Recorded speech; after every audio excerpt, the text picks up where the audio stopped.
నమస్కారం. వినాయక చవితి వస్తుంది. వినాయక చవితి రాగానే వినాయకుడి విగ్రహాలని బజార్లలో పెట్టి ఊరేగింపులు తీస్తూ ఒక వేడుకలు జరుపుకోవటం మనం చూస్తున్నాం. గణపతి పప్ప మోరియా అంటూ అక్కడ బొంబాయి నుంచి ఇక్కడ తెలంగాణ వరకు హోరాహోరీగా మనకు పాటలు వినిపిస్తుంటాయి. సరే, కల్పిత కథల్లో బతకదలుచుకున్న వారికి మనం చెప్పాల్సింది ఏమీ లేదు. కానీ వాస్తవాలు తెలుసుకోవాలనుకున్న వాళ్లకు తప్పకుండా మనం చెప్తూ ఉండాలి. మనకు తెలిసిన నిజాల్ని మనం తప్పకుండా చెప్తూ ఉండాలి. వినాయకుడు అనే ఒక మనిషి ఆకారానికి ఏనుగు తలబెట్టి తొండంతో ఉన్న దేవుడు కానే కాదు. అది కల్పిత కథ. సరే, ఉదాహరణకు చూద్దామండి. పార్వతీదేవి స్నానం చేయటానికి వెళుతూ కావలి పెట్టిపోయింది ఒక బొమ్మను. ఆ బొమ్మ ఎక్కడ? తన మైల నుంచి తీసి ఒక బొమ్మ తయారు చేసి దానికి ప్రాణం పోసి అక్కడ పెట్టి కాపలాగా పెట్టిపోయింది.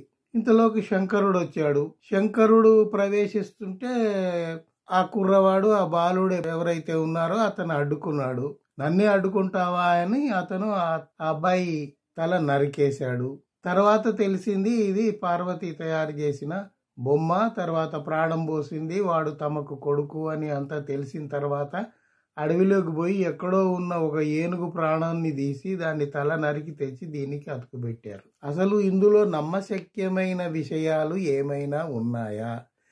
మీ పురాణాల, మీ పవిత్ర గ్రంథాల ప్రకారమే దేవుడు అత్యంత శక్తివంతుడు కదా. అతను తనను అడ్డగించే ఆ బాలకుడు తన కుమారుడే అని గ్రహించలేడా? సరే, గ్రహించలేడు, తల ఖండించేశాడు, అయిపోయింది. మరి అంత శక్తివంతుడు ఆ అబ్బాయికి మళ్ళీ ప్రాణం పోయొచ్చు కదా, ఆ తల అతుకుపెట్టి ప్రాణం పోయొచ్చు కదా. లేదు, ఎక్కడో ఉన్న ఏనుగును తెచ్చి దీనికి తగిలించారు. ఎట్లా వీలవుతుంది? మనిషి మొండెం ఎంత ఉంది, ఏనుగు మొండెం ఎంత ఉంది, వాటికి ఎట్లా అతుకుతాయి? ఏమాత్రం బుద్ధి జ్ఞానం ఉన్నవాడికైనా అనుమానం వస్తుంది. అరే, ఇవి కలయిక కలవాలంటే బోన్స్ కలవాలి, నరాలు కలవాలి, రక్తనాళాలు కలవాలి, కండరాలు కలవాలి.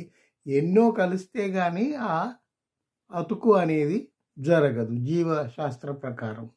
అవేవి లేకుండా పెట్టాడు, అది అయిపోయింది, బాలకుడు అయిపోయాడు, తొండం వేసుకొని తిరుగుతున్నాడు అంటే అది కల్పిత కథ కాకుండా వాస్తవానికి ఏమైనా దగ్గరగా ఉందా?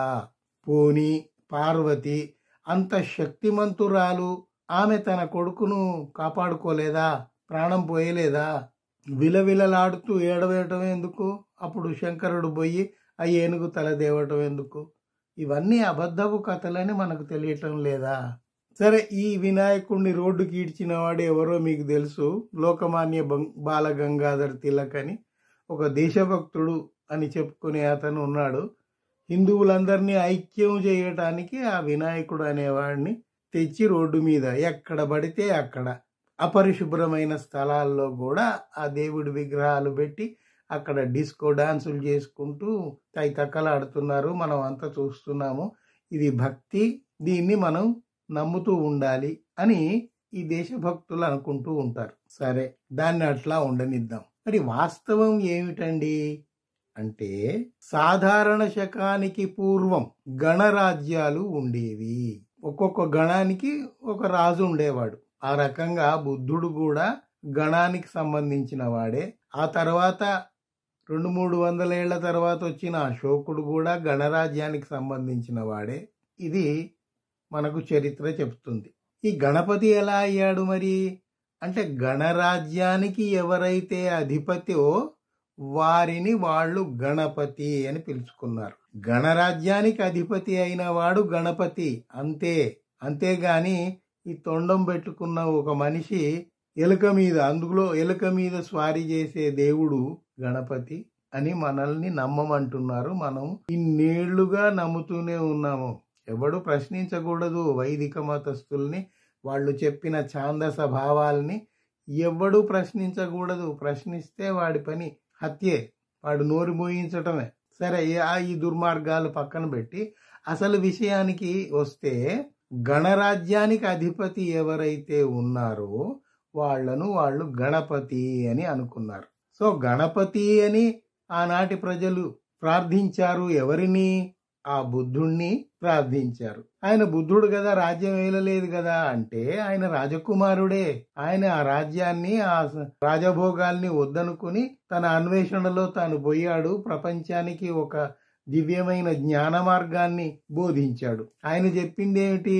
మైల అంటే మన ఒంటి మీది మైల కాదు, మనసులో ఉన్న మైలను తీసేయండి. అది బుద్ధుడు చెప్పిన సారాంశం. అంటే కుత్సిత బుద్ధి, దుర్బుద్ధి ఏదైతే ఉందో మనసులో దాన్ని తీసేయండి అని బుద్ధవచనంలో ఉంటే, దాన్ని తీసుకుని ఇక్కడ కథ అల్లారు. పార్వతి తన మైలను తీసి బొమ్మ చేసింది అని ఇక్కడ రాసుకున్నారు. ఇట్లా మనం వాస్తవము, ఆ కల్పిత కథ ఒక పక్కన పెట్టుకొని, వాస్తవాల్ని మనం ఇంకో పక్కన పెట్టుకొని బేరీజు వేసుకుంటే మనకు తేడా స్పష్టంగా తెలుస్తుంది. బుద్ధుడి తర్వాత సరే చాలా కాలానికి మౌర్య సామ్రాజ్యం వచ్చింది. అది కూడా గణ సామ్రాజ్యమే. దానికి గణపతి ఎవరు? మొట్టమొదటి గణపతి చంద్రగుప్త మౌర్యుడు. మౌర్య సామ్రాజ్యానికి మొదటి గణపతి చంద్రగుప్త మౌర్యుడు. తర్వాత అశోకుడు వచ్చాడు, తర్వాత 5-6 వచ్చారు. అవన్నీ మనకు తెలిసినవే చారిత్రక అంశాలు.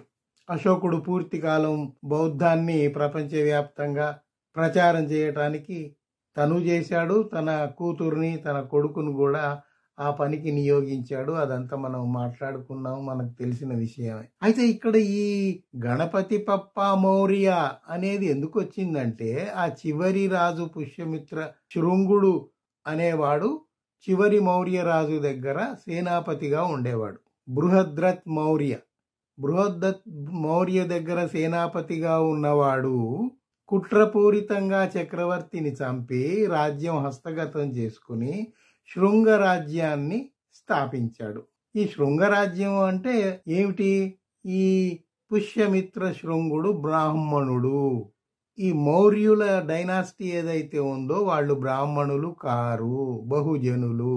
ఒక బహుజనుల సామ్రాజ్యాన్ని కూలగొట్టి ఒక బ్రాహ్మణుడు తీసుకున్నాడు. సరే, రాజుల మధ్య అది జరగటం సహజము. సరే, యుద్ధం కుట్రపూరితంగా ఎట్లాగో స్వాధీనం చేసుకున్నాడు. అంతవరకు రాజ్యం ఏలుకోవచ్చు కదా? లేదు.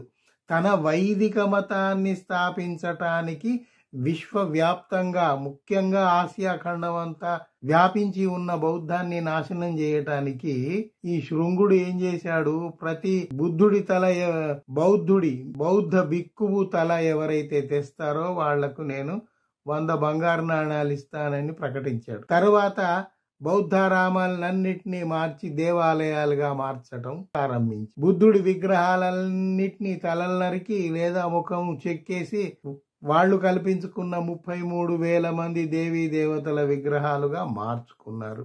సాహిత్యాన్ని మార్చారు.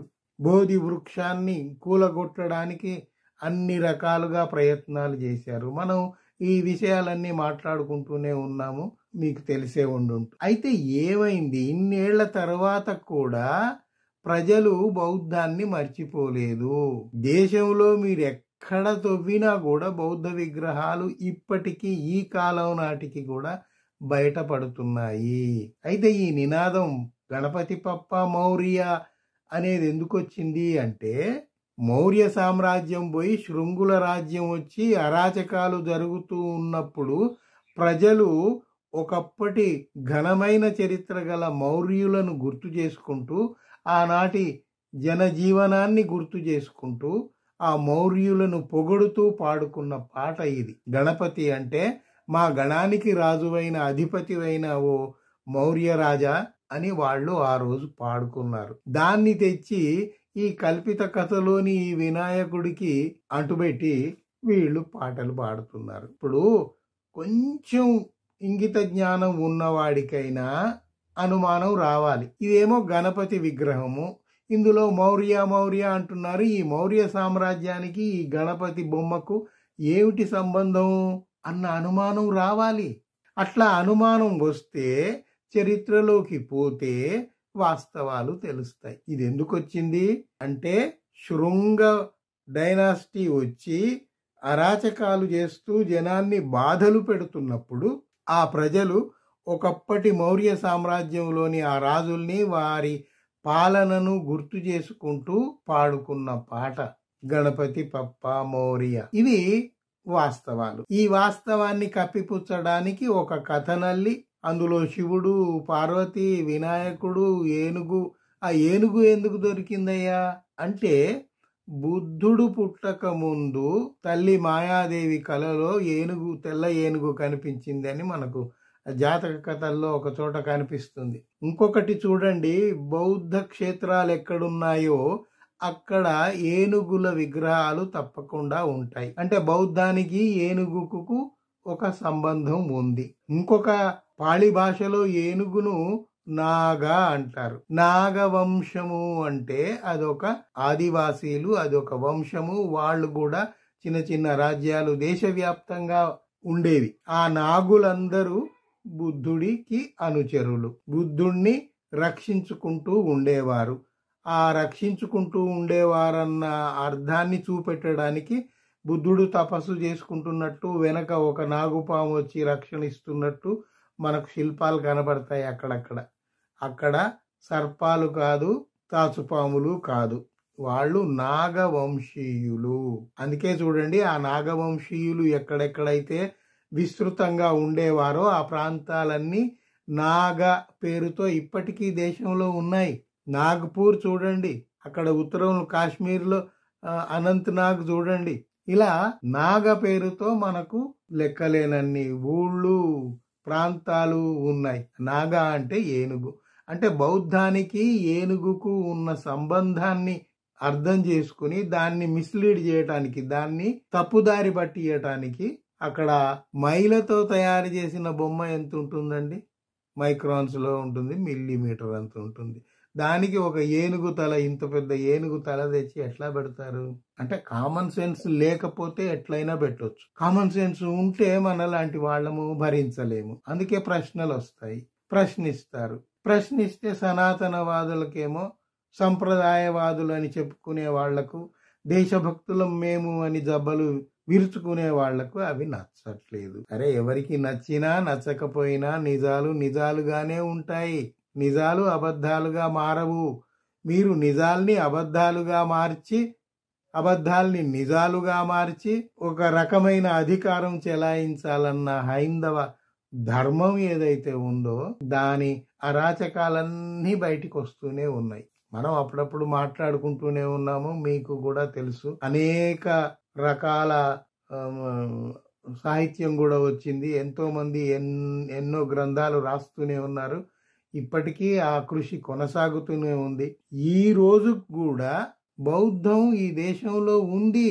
ఇంకొక విషయం మీకు చెప్పాలి. అక్కడ బాబ్రీ మసీదు కూలగొట్టి, అది హిందూ దేవాలయం కూలగొట్టి అక్కడ మసీదు కట్టారని కోర్టులో వేశారు.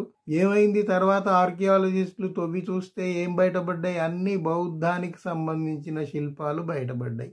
అది శ్రీరాముడి పుట్టిన స్థలం అని చెప్పి తీర్పు ఇచ్చిన వాడు లాలూచీ పడి బీజేపీ ప్రభుత్వంతో వాడు పోయి అక్కడ రాజ్యసభలో కూర్చున్నాడు. ఆ అండర్స్టాండింగ్ చూడండి. ఇక్కడ మీకు అనువుగా నేను తీర్పిస్తాను, నాకు రాజ్యసభ ఇవ్వండి. అక్కడ పోయి 5 ఏళ్ళు ఊరికి హాయిగా పని చేసేది లేదు, ఏమి లేదు, హాయిగా తిని కూర్చోవటమే పని. సో ఇలాంటివి చాలా విషయాలు జరుగుతూనే ఉన్నాయి దేశంలో. మనం ఎప్పటికప్పుడు ఎక్కడికక్కడ నిజాల్ని, వాస్తవాల్ని తెలుసుకుంటూనే ఉండాలి, చర్చించుకుంటూనే ఉండాలి, విశ్లేషించుకుంటూనే ఉండాలి. మన చుట్టుపక్కల ఉన్న జనాలకు మనం చెబుతూనే ఉండాలి, నాయన ఇదిరా నిజము, అవన్నీ కల్పిత కథలు, అబద్ధాలు అని మనం కళ్ళు తెరిపించే ప్రయత్నం చేస్తూనే ఉండాలి, చేస్తూనే ఉందాం. Thank you for patient hearing. సెలవు.